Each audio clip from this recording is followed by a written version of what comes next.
একজন ওল্ড প্লেয়ারের মুখ থেকে এই কথাটা তখনই বেরোয় যখন সে তার স্কিলকে হারিয়ে ফেলে। যেই পুরানো প্লেয়ারের গেম প্লেটা দেখে আজ তোমরা হাসছো, এমন একটা সময় ছিল যাকে কাস্টম খেলার জন্য সর্বপ্রথম হায়ার করে নিয়ে যাওয়া হতো। যেই পুরনো প্লেয়ারটার গেম প্লে দেখে আজ তোমরা হাসছো, একটাবার খোঁজ নিয়ে দেখো সেই প্লেয়ারটার গেম প্লে দেখেই একটা সময় অনেক মানুষ গেম খেলা শিখেছে। যেই ওল্ড প্লেয়ারটার খেলা দেখে আজ তোমরা তোমাদের গ্রুপে নিতেও লজ্জা পাচ্ছ, খোঁজ নিয়ে দেখো সেই ওল্ড প্লেয়ারটা কোনো একটা সময় কোনো একটা গিল্ডের লিডার বা অফিসার ছিল। যেই ওল্ড প্লেয়ারটা আজ তোমাদের রিভাইভ দিতে যেতে ভয় পাচ্ছে, মনে রেখো একটা সময় ছিল যখন এই প্লেয়ারটাই পুরো মাঠ একা ফাঁকা করে বুইয়া নিয়ে আসতো। যেই নতুন প্লেয়ারগুলো শুধুমাত্র ডাইনামিক ডুয়োর সাথে গেম খেলার জন্য সারা রাত জাগো, তোমরা মনে রেখো যারা ওল্ড প্লেয়ার ছিল তারা সারা রাত খালি ট্রেনিং পিটাতো নিজেদের স্কিল ভালো করার জন্য।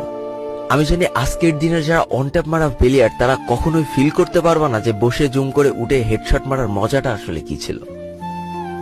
আমি জানি যেসব ওল্ড প্লেয়াররা এই গেমের থেকে হারিয়ে গিয়েছে তারা এই গেমটাকে আজও ভালোবাসে।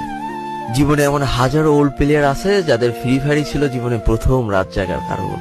আমি জানি এমন হাজারো ওল্ড প্লেয়ার আছে যাদের রেজাল্ট খারাপ করারও প্রথম কারণ ছিল এই ফ্রি ফায়ার।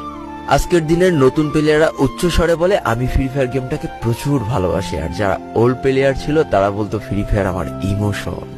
একটা না দুইটা না অনেক কটি বছর এই ফ্রি ফায়ার গেমটার সাথে কাটিয়ে দিয়েছি, অনেক ভালো ভালো বন্ধু পেয়েছি, আবার অনেক মানুষকে হারিয়েও ফেলেছি।